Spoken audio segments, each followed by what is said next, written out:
E, right? Long E. Eve. This is a vet. And then, are y'all like, Shva? Did you forget everything I taught you? I'm just kidding. It's just rusty. Okay, the Shva is the stop. So you're saying Eve, and then to get your tongue ready for that rolling of that R. Can you roll your R? Oh, yes. Can you roll your R? I don't remember. Can you? No, I can't. Okay. I just gotta flip it. So, so the resh, and then the dot with the yod together, say the long E sound, same sound, right? So Eve, rit. This is a tab. You don't need to know this stuff. I'm just showing you. So Ivrit.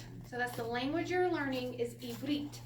If we're talking about the Hebrew people, it's Ivrit. Okay. So we are English speaking people, right? So that's Inglit. You have that Inglit. You have the T on the end. If we're saying we're English people, right, or of English, well, I guess British people, right? they would be the Ingli. So Polish would be Polit, Poli. So the people will be like an E sound on the end, and the T on the end means the language of that people.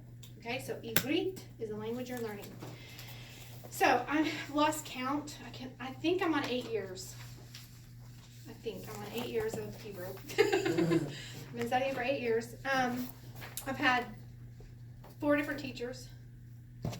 2 English was not their first language, so I had to dig through their accents to even get the Hebrew. Did you have to relearn pronunciation? Yeah. So at least you're getting, I'm an English speaker teaching you Hebrew. The best way to learn would be from a Sabra, which is a native Israeli, whose first language was Hebrew. So, I did have that with my Sabra. So she was a Messianic, believed in Jesus, Jewish person, whose first language was Hebrew. But the woman's a genius. She knows 7 languages. Yeah, Arabic. She learned Arabic like playing with the kid next door, like that kind of person that just knows all these languages. So, but in all different kinds of Hebrew teachers you can find out there that are native, their accents will be really thick and hard to, get it. So my Sabra has a beautiful English accent, so I'm so lucky. Okay, so I actually studied under her for 3 years and graduated. It took me a long time. So why study Hebrew? Why do you want to learn Hebrew? Why do you want to learn Hebrew? Yes. In the Old Testament. The language of the Bible. Try to get it right, yes. So I wanted to study Hebrew because I wanted to read. I was tired of having, somebody teach over me and not. The Bible says study to show yourself approved. Well, I can't study if I can't read Hebrew. So I wanted to be able to go and study on my own. And so now it is not only is it the language of the Bible, but is also the original language. So before the Tower of Babel, everybody spoke Hebrew. And we know this by different parts of the Bible, gives us clues. But we know that it is the basis for all languages. So you can literally trace all the languages back to Hebrew. Our English language, once you start learning, you'll see it's like, that's Hebrew, that's Hebrew, that's Hebrew, like everywhere. It's all mixed in. The other reason we know that it's the original language is that our Bible is written in, even though it's written in English, the Bible you read, it is written with a Jewish context, or Hebrew context, syntax, and idioms. Filled with idioms we don't understand, right? We see them swapping sandals and roofs. Like, what? Right? Why do they swap sandals? All of that is that Jewish culture, and idioms and stuff. Parts of our Bibles will say something. I can't think of one off the top of my head. I never can off the top of my head. Can you think of an idiom off the top of your head in the Bible? Something about the fig tree, wasn't it? Yeah. Mm-hmm. Yep. How Yeshua saw him under the fig tree. That meant he was studying Torah. See, so everybody there listening to the story, when Yeshua said, he said, oh yeah, he saw him under the fig tree. Everybody there went, oh yeah, he was studying Torah. We're all going, he was under a fig tree. And so that's idioms. All languages have idioms. If you want to study English idioms, that's really funny. We have all kinds of weird stuff that's been brought in from other languages too. But like, for instance, if I say it's raining cats and dogs, do y'all run to the window and look for the cats and the dogs flying in the sky? No. But it came from England when they had thatched roofs. and the cats and dogs would sleep up on the roof, and it would rain, and they would fall through. It's raining cats and dogs, meaning it's raining so hard the cats and dogs are falling through the thatched roof. We don't have thatched roofs anymore, but we still use it, right? We're saying it's raining cats and dogs, right? Or my favorite is he's a few fries short of a Happy Meal. Right? Now, all of these to us, we're all laughing, right? But if we have like an Asian person visiting from, China or somewhere, yell duck. Duck! Everybody in here would go like this, right? They would go where? Right? And so it's in all languages. And so that's the thing. When you know the language is when you know the idioms and you can say those funny things. You say something in Hebrew and they're like, how'd you know that? It's because I know the idioms. Okay, so here's the first proof. There's lots of proofs. So in your extras tab, so flip to your extras tab. It's actually page 2. I got out of order when I did them, but it's all right. There's a hidden message in our Bible. So extras tab, page 2, and at the top it says hidden message. Yep. The old people don't have page numbers. That's not the order. Yes, it is. You're there. I know, but I have Extras. 1, 2. Because that goes on the extras tab. Oh, you're on your page. You keep Oh, putting them in their own thing instead of doing like They're not that. double-sided. Okay, so the hidden message page. Okay, so this is Genesis chapter 5. And this is the lineage, right? So everybody's reading their Bible. You pull out Genesis, you're like, January, I'm going to start reading through the Bible, right? And then what? You get to the lineage and you're like, forget it. Pass those chapters and go to the next one, right? Like Ahithophel, begat, da-da-da, da-da-da, begat, da-da-da. You just skip that, right? Everybody does. Okay, so, but what you're missing is that if you put that genealogy back into the original Hebrew, there's a message. And you're missing it, okay? So the very first man, of course, is Adam. And just so you know, his name is not Adam. His name became Adam because he was the first man. Adam means man. And so literally his name's man. Hey, man. He named Eve. He gave her a name. But he's named man. Okay, so his name is Adam, and it means man. He had a son, his third son, and his name, we say Seth, but it's actually Shet. Okay, and Shet means appointed. We have Enosh, which is mortal. We have Canaan, we say Kenan, it's Canaan, and it means sorrow. We have Mahalalel, and it means the blessed God. We say Jared, there are no J's in Hebrew, it's Yared, and it means shall come down. We have Enoch, which is actually Chanok. Now, how do you get that one? Talk about some bad transliteration.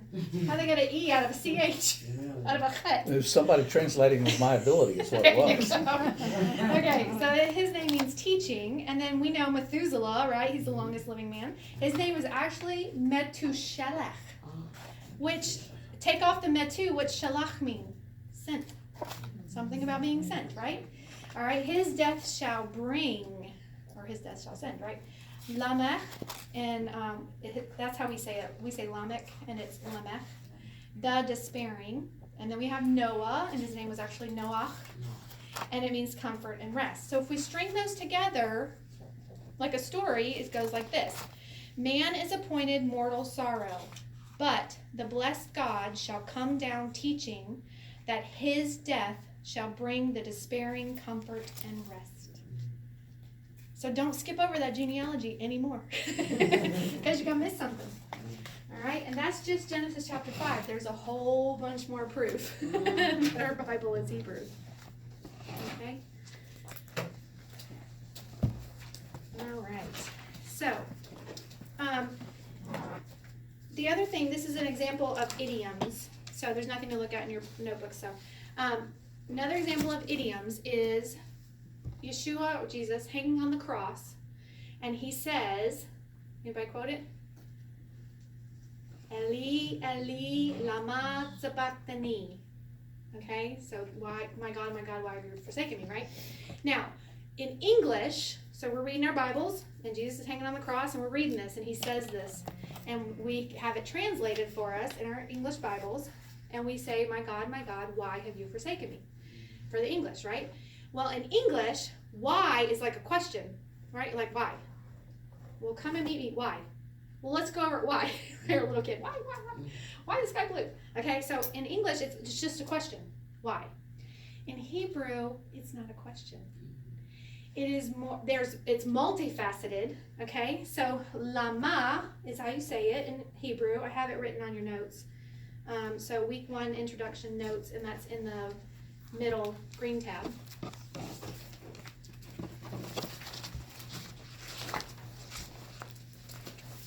it. Green tab, week 1 introduction notes, right there in the middle. Lama. Okay, so lama. So, in the Hebrew, it says, I'm going to read you something here. It says, lama is an idiom. Okay, so everybody understand what an idiom is, right? It's a word or a group of words that we use not in the literal context, I guess you'd say, right? My mom would say, how you like them apples? I'm like, where's the apples? Right? So she's saying, how you like that? How, isn't that Metaphor. awesome? Yeah, isn't that awesome? Well, it's idiom. It's But I idiom. mean- Oh, yeah. Yeah, it uses a metaphor. Okay, so lama is an idiom in Hebrew. Okay, it is a combination of, so you take off of lama, you take the L off, and that is what? 2 or 4, not the numbers, right? The lamed attached to the front is a prefix, which means 2 or 4. So let's just say 4. And then ma. What? That's how I remember it. Ma, what? Okay, so ma is what? So you're saying, for what? La ma, for what? Okay? So in English, that's why, right? We're like, why? You're saying, come over here, for what, right? Why? Okay, so, or to what end? So what, like, why is that happening? What is going to be the end result, I guess? Okay, so when lama is used in the poetic or spiritual sense, it is not always an inquiry. So this is in Hebrew. It's more in the poetic form, is like, why is the sky blue, right? So it's more, it's not, this is why, and the light reflected off the, I don't really want to know why. It's more of a poetic thing. Okay, so Psalm 22:1 and Matthew 27:46, which is quoting Psalm 22. This is not a true question or complaint. So in other words, in our English Bibles, it looks like Jesus is hanging on the cross and saying, my God, why have you forsaken me? It sounds like our Savior, who willingly went to the cross, is hanging on the cross now and whining to God about why he has to be up here. And it's not true. In the Hebrew, it's more like a victorious exclamation expressing the reason Messiah was forsaken on the cross. For what reason? Wow! You have forsaken me. Like, I am hanging on this cross doing this thing, and he sees you. He sees the reason why he's having to go what he's going through. Okay? Or, to what end you have left me here? Like, whoa! Like, his mind is like blown. Like, he cannot even, it's just amazing. He sees the reasons now why. The emphasis is not on the reason, is on the reason and not the forsaking. See, we say, why have you forsaken me, right? And it's not, what, it's like, why have you forsaken me? I guess. That's like in the Tuesday night Bible study with the, Yeah. whichever word you emphasize. Yeah. It could What be is it? something different. I did not say he, I did I not didn't say say he he stole stole the money. I money. didn't say he stole the money, or Didn't say I he didn't stole say he stole the money, or Say he stole I the money. Exactly. Okay, and then you forget punctuation, you ain't got a punctuation, right? So it's the same thing. This exclamation is not of the English mindset, nor does it have a true equivalent.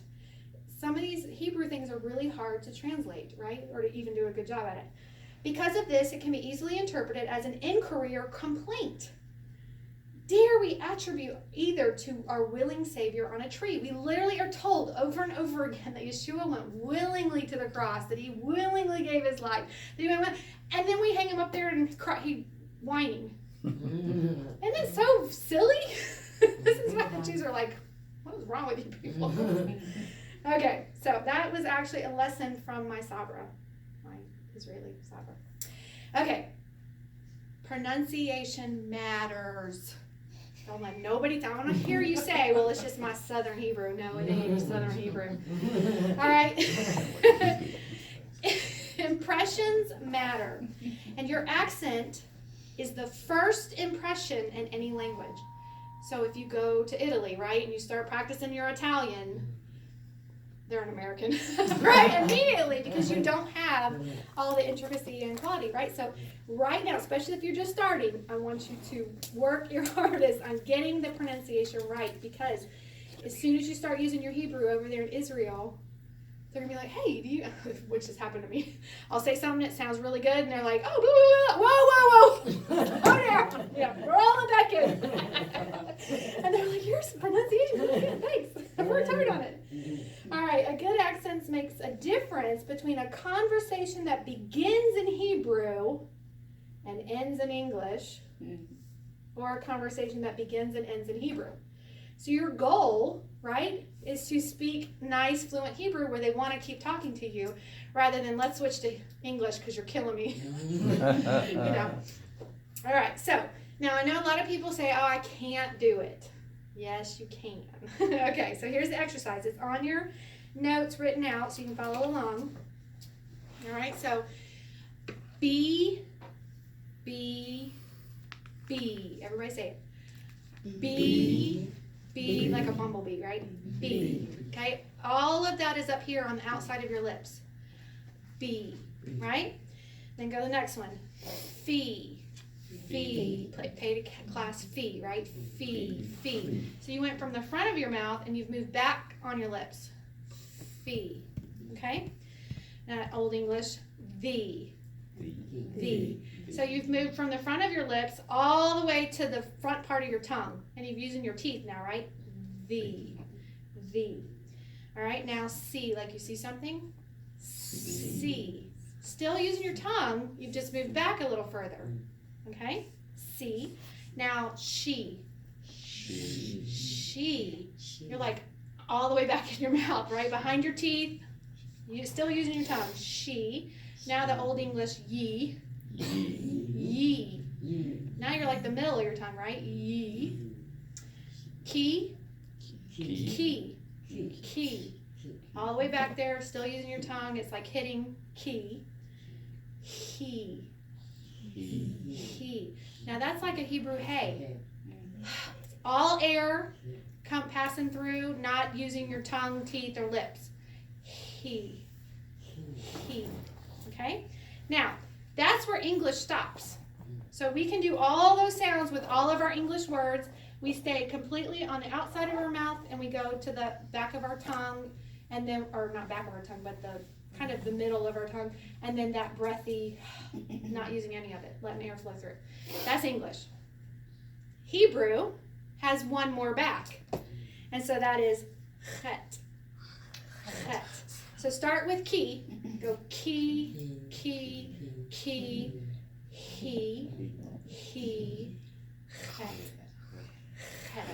It's just one step back. So see, people are like, I can't do it. Yes, you can. It's just one step back. And what I've learned is that make it ugly, mess it up, be like and then reel it in to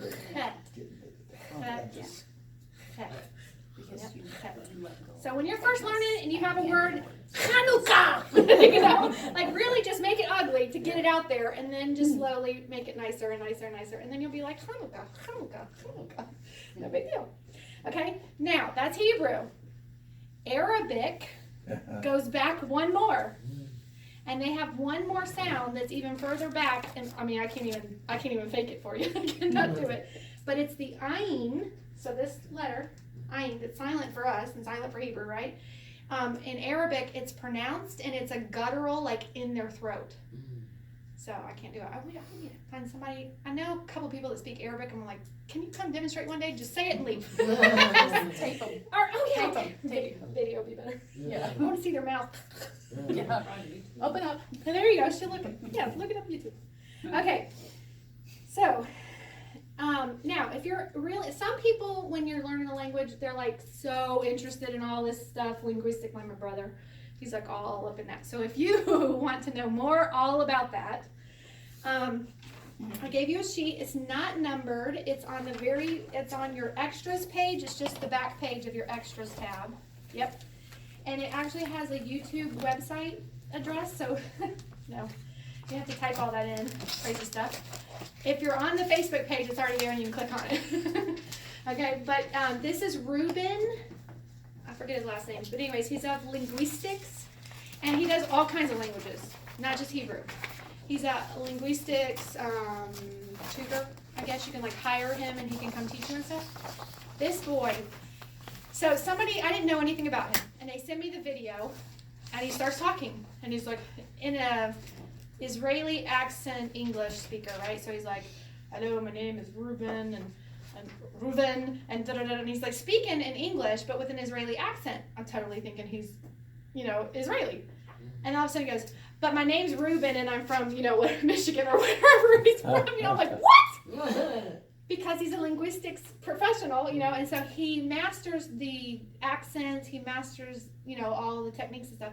He literally switched to Spanish and started speaking Spanish with a Spanish accent. He switched to French and started speaking French with and he sounds like he's, even when he speaks English, he can pretend that he has the accent of that language. So he's really good. So if you're interested in other languages, he's got them on there too. But look for the Hebrew ones. And so this address is an actual lesson that I sat there and listened. I think it's a series of lessons. And I went through and I took notes. So if you don't want to look at this, I've already given you the notes. Okay. So out of all of them, they're all good. I want you to read them at home. But the letter T is the most important. The letter L is the next, and the letter R at the end. I just want to go over those. Okay. So in English, we say T. I literally kind of spit on myself, right? T. My name is Tracy, right? And we literally have some saliva come out, right, when we say it. In Hebrew, it's not like that. You just touch the back of your T. So my name would be Tracy.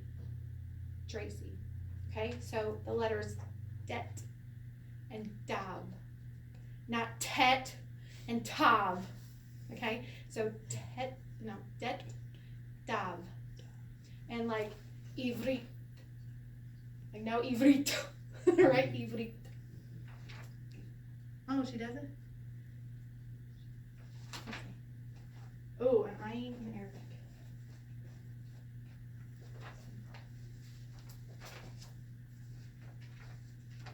I am a slow I know. speed Well, I'm there. wearing them out above me. Maybe it'll come up. I was gonna go ahead and push it, and then I was Yeah. like, well, I don't want Well, she may start saying it, but okay. So, just the back of your T. Okay. It is the 7th most commonly used letter in Hebrew. So if you're going around spitting on everybody, they know you're not a native, right? All right. So it's not the breathy T. It's more like train. Train. We say that one a little softer. Okay. So, Dov, Torah, Doda. Not Tov, Torah, Toda. Okay? So reel in.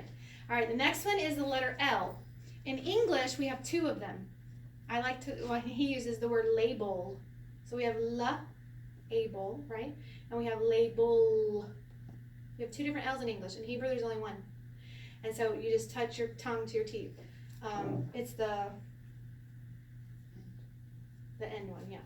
Hakol, shel, gadol, not the ul. So we're like gadol. No, it's gadol.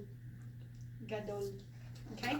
And then I just read this one guy said, choke yourself and you will make the same.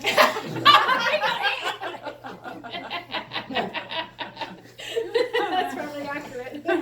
Okay, and then there's other ones in here, and like I said, he's got a whole thing. His Hanukkah is beautiful when you hear him pronounce it in this lesson. But anyways, the rolled R. So that's a big problem with people. So if you have taken any kind of Latin language, Spanish, and you can roll your R or make that telephone ringing sound, you're going to be in like Flint. If you absolutely can't do that, my Sabra says to just flip it. So it's kind of like fake it till you make it. because I literally have. I got kicked out of Spanish in high school. I took 1 year and they would not let me go to 2 because I couldn't roll my R's. He said, you can't get any further. I was so disappointed. 8 years of Hebrew, I can fake it. So, ivrit. See, I can't roll my R's, but I can say ivrit because I just kind of flip it. Like a roll. Yeah, it's not. I'm telling you, it's not. If I get an Israeli here, though, and they like swallow their R. Yeah.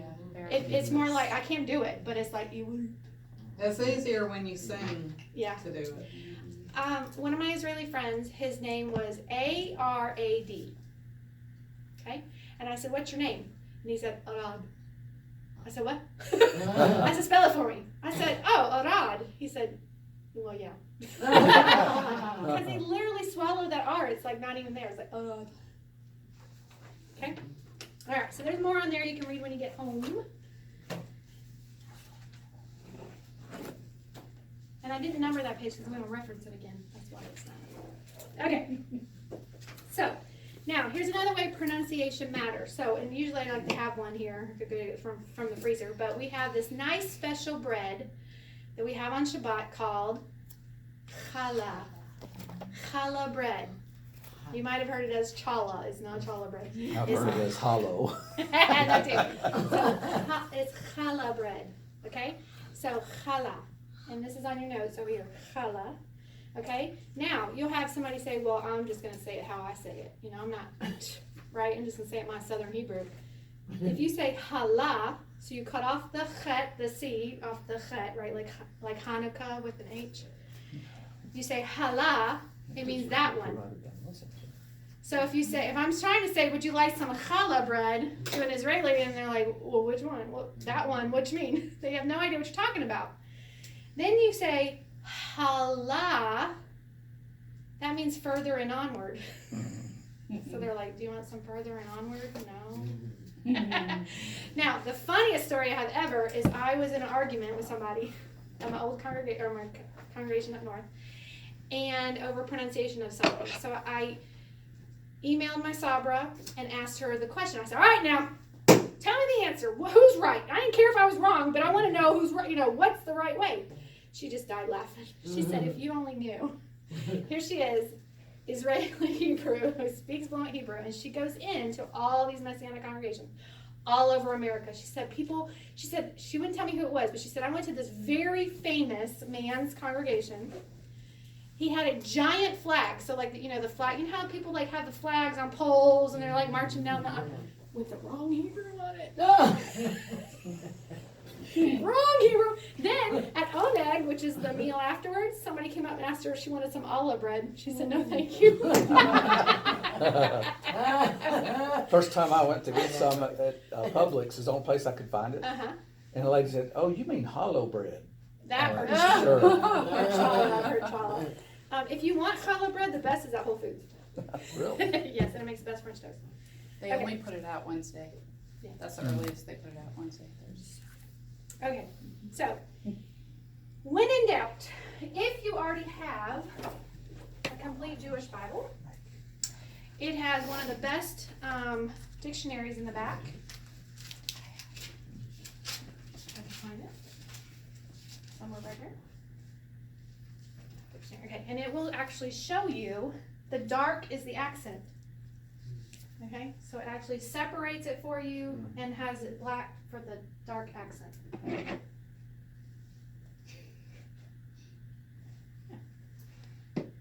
So that's one that you don't have to buy. You already own it, right? So there you go. So like Dam, the accent would be on Dam, and it would be darkened. Okay, so that's an easy, quick one. All right, so our book, this is the spine of our class and where you'll do most of your homework besides your vocabulary, right? So if you have it, get it out. We're going to go over the front. Now, what I go over is just parts and pieces. When you get home, I want you to read the whole front, the whole introduction, everything, even when I skip.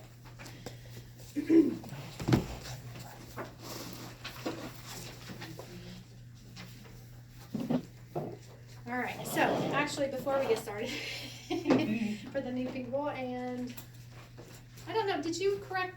Well, you missed a lot too, so you might not have got all the corrections. So I gave you in the very back the very last page, at the end of your extras page section, is a 6-page corrections. So, it just depends on how you want to do it. If you want to sit there and like each chapter you read make corrections, or you just want to sit there one night and make all the corrections, up to you. Okay? And however many, you may want to correct every little teeny tiny thing, or you may just correct the first one and be done with it. So, now, I know it's kind of funny that I give you 6 pages of corrections for this man's book. I love this man. He's been here. I know him personally. And so, anything I say about him, I would say to his face. And I have. I believe that. Yes. So he wrote this book over 20 years ago, and it has not been updated. So even he knows more Hebrew than he did when he actually wrote it, right? And so when he came, actually, we did the class. Were you here already? Okay. So we did the class, and the very last class, I made it work out perfect, where that's when he was here. And so I said, you teach the last lesson. So it's okay. So he says, open your books and turn to this page and make this correction. We just all died laughing. And I'm like, all right, so that's your, if you want to do them all at once or a little bit of time, whatever. Okay. So, number 1, the preface. So in your book, the preface. Okay, at the very bottom, the last paragraph, it says, many inspirational books have been written which help open our understanding of the wonders of God's Word.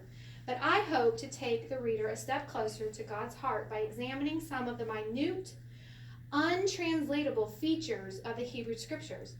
As we take this journey of discovering, we will encounter letters in the Hebrew Bible that are printed, oversized, undersized, or for no apparent reason. They'll be like one cut in half. There'll be one flipped upside down. There's all different kinds of intricacies in the Hebrew.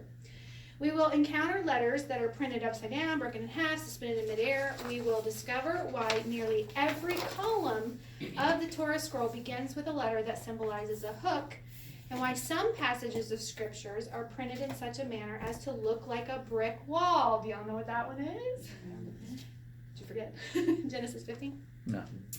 These peculiarities and many more are found only in the Hebrew Scriptures and were validated by Jesus when he said, till heaven and earth pass, not one yod or tagin shall in no wise pass from the law until all be fulfilled. In other words, Jesus was saying that neither the smallest letter of the Hebrew alphabet, the yod, nor the seemingly insignificant decorations of the letters, the tagin, are accidental. Even the smallest detail contains a message. Thus, the purpose of this book is twofold: to examine some of the intimate details of the Hebrew Scriptures and to explore some of the spiritual principles which are reflected in these details. All right, jump down to the bottom of that page.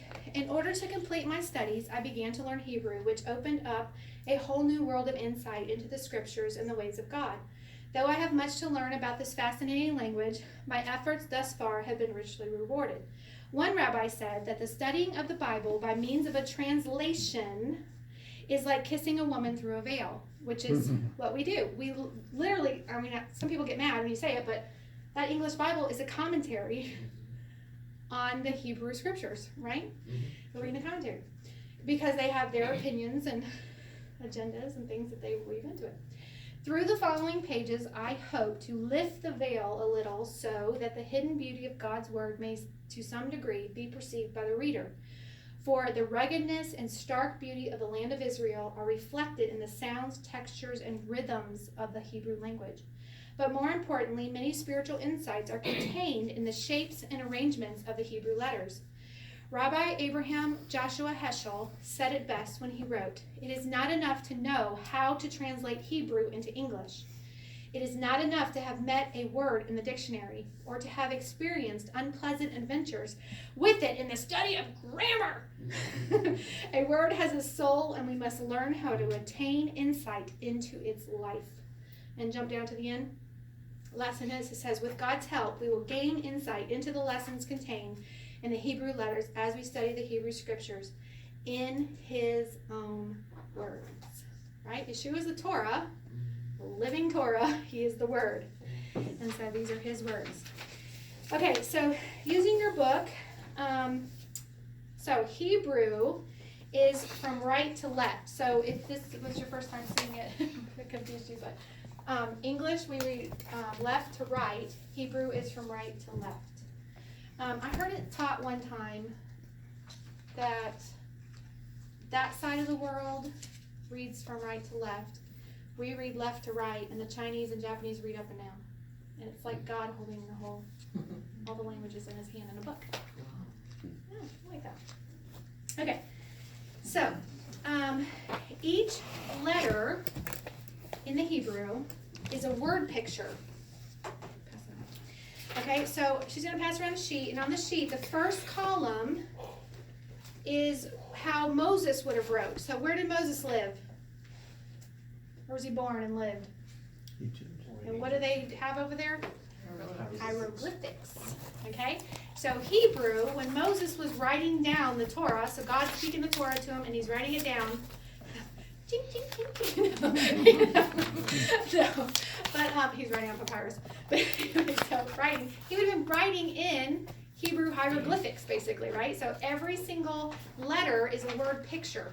Okay? Now, there is a whole part of Hebrew. You could literally jump off from that point and go study that. My brother has done it. Jeff Benner is a good one if you want to go that way and study the ancient. I dabble in it and I learn about it and it's all great, but what use is it? I mean, you're going to try to speak it that way and then who are you going to talk to? Right? I mean, you literally can only read like Jeff Benner stuff. You know what I'm saying? It's like, I want to be able to, yes, read my Bible, yes, study on my own, but then I want to meet an Israeli and be able to practice with them and speak with them, right? And to have a conversation. And so I don't want to go off and learn something crazy and then just be like, psh, get away from me. Okay? So, every letter, literally, Aleph is what? An ox. Okay? Bet, a house. So literally, Moses would have been writing Torah. He would have wrote a cross, a nail. Yeah, it took a long time. I know they got fat because I asked. We had Margaret in here last semester, and she speaks Chinese, writes Chinese, and you know they have all the symbol stuff too. And she said you just get faster and faster, and it's just like. So I guess I don't know. My brain is like can't do it. But all right. So and then when you move to the second column, that's David's time. So you can see how the letters kind of evolved into different. And then the third line, it can go back around if you want it to. The third section is when Yeshua's day, and those look more like today. So the letters that we have, and so the letter evolved from an ox, and I actually have a book on it, and it literally like flipped over and became the A in English through the Phoenicians and through the Greek. So the ox head literally flipped over, and it's like upside down on his head. Okay. Each Hebrew letter's name means something. Okay, so in English, I say A, B, C, D, E, F, G. You're like, yeah. Your brain's like literally singing the alphabet when you were in kindergarten, right? Letters, they don't mean anything. Okay, but in Hebrew,